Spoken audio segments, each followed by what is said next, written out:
తెలంగాణను వెట్టి చాకిరీ విముక్తి రాష్ట్రంగా తయారు చేయడమే ప్రభుత్వ లక్ష్యమని రాష్ట్ర కార్మిక శాఖ మంత్రి వివేక్ వెంకటస్వామి అన్నారు.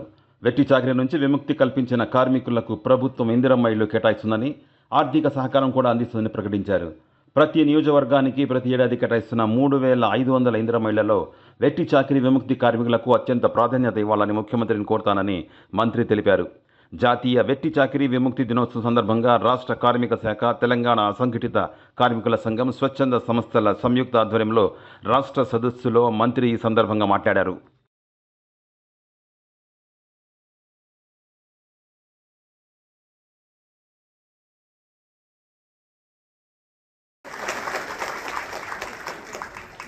Behind every struggle and every tear దాన్ని గౌరవించి ఈరోజు one of those very unseen persons is also మన అడిషనల్ కమిషనర్ గారు గంగాధర్ గారు.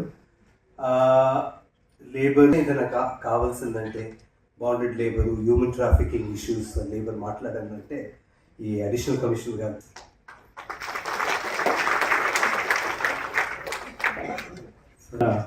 మీ అందరికీ ఫస్ట్గా నా యొక్క నమస్కారాలు.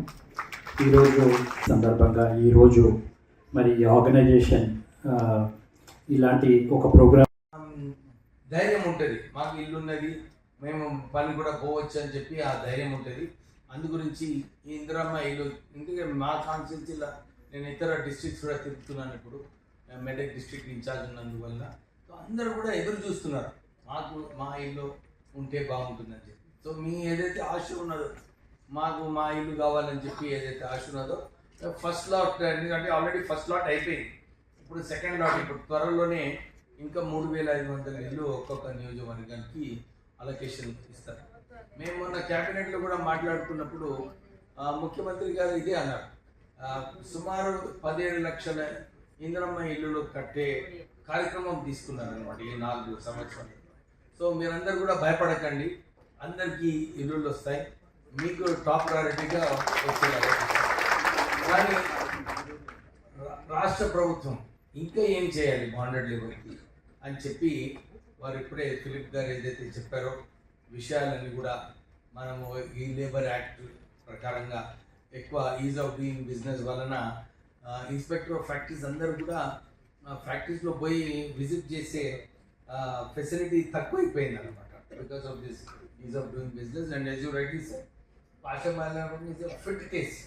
ఎక్కడైతే ఇన్స్పెక్టర్ పోయి ఒక 6 నెలల క్రితమే మంచి రిపోర్ట్ ఇచ్చినాడు, మీరు ఈ రిపోర్ట్ ప్రకారంగా కొన్ని స్టెప్స్ తీసుకుంటే ఇలాంటి సంఘటనలు రావని చెప్పి ఇన్స్పెక్టర్ ఆఫ్ ఫ్యాక్టరీస్ క్లియర్గా రాసినాడు. కానీ ఈ చట్టం ఇలా ఉంది, మేనేజ్మెంట్స్ కూడా ఎక్కువ రెస్పాన్సిబిలిటీ తీసుకునే అవసరం ఉంది. నేను ఇండస్ట్రియలిస్ట్గా ఉన్నాను, ఎందుకంటే ఫస్ట్ నా ఫ్యాక్టరీ పటేచెరులో నేను ప్రారంభం అయింది. ఆ టైంలో యాక్చువల్లీ గారు I to tell you this, ఆ టైంలో శాంత సిన్హా గారు ఆ ఏరియాలో చాలా మటుకు బాండెడ్ లేబర్లో she did lot of good work. ఒక పెద్ద మీటింగ్ పెట్టుకుంది అక్కడ మన ఇందిరా ప్రియదర్శిని గార్డెన్స్లో. అప్పుడు మా నాన్నగారు కూడా పోయి, ఎందుకంటే బాండెడ్ లేబర్స్ ఉన్నారని చెప్పి వారు కూడా చాలా మాట్లాడడం జరిగింది. అదే మీకు చెప్తున్నాను, మీకు ఈ ఏమైనా చేంజ్ కావాలనుకుంటే ఒక పెద్ద మీటింగ్ పెట్టండి, అవి కాల్ ద సీఎం. ఎందుకంటే రెవెన్యూ డిపార్ట్మెంట్ ఇన్వాల్వ్ కావాలంటే ఈ ముఖ్యమంత్రి చెప్పినప్పుడే అవుతుంది, మేము ఎంత చెప్పినా కానీ నిర్లక్ష్యం ఉంటుంది. సో మీరు ఒక పెద్ద మీటింగ్ అందరు బాండెడ్ లేబర్స్ది ఒక మీటింగ్ పెట్టి అవి కాల్ సీఎం. ఎందుకంటే ఈ సెన్సిటివైజేషన్ ఏదైతే అవసరం, ఎందుకంటే పైనుంచి అయినప్పుడు కింది దాకా అందరు కూడా రైట్ సీఎం ఒకసారి చెప్పిన తర్వాత అందరు కూడా కొద్దిగా దృష్టి వస్తుంది వారికి కూడా, మేము కూడా దీంట్లో పార్టిసిపేట్ చేయాలి, మేము కూడా తొందరగా రియాక్ట్ కావాలి, వీరికి ఇంకెన్ని ఫెసిలిటీస్ ఇవ్వచ్చు అని చెప్పి ఈ ఆలోచన అప్పుడే వస్తుంది. సో మేము మా డిపార్ట్మెంట్ కూడా will definitely help you in this. మీరు నెక్స్ట్ మంత్ అన్నా నెక్స్ట్ మంత్ అన్నా ఈ లోకల్ బాడీ ఎలక్షన్స్ తర్వాత పెట్టినప్పుడు వారిని పిలుస్తాము, ఇంకా ఇతర సీనియర్ లీడర్స్ కూడా వస్తారు.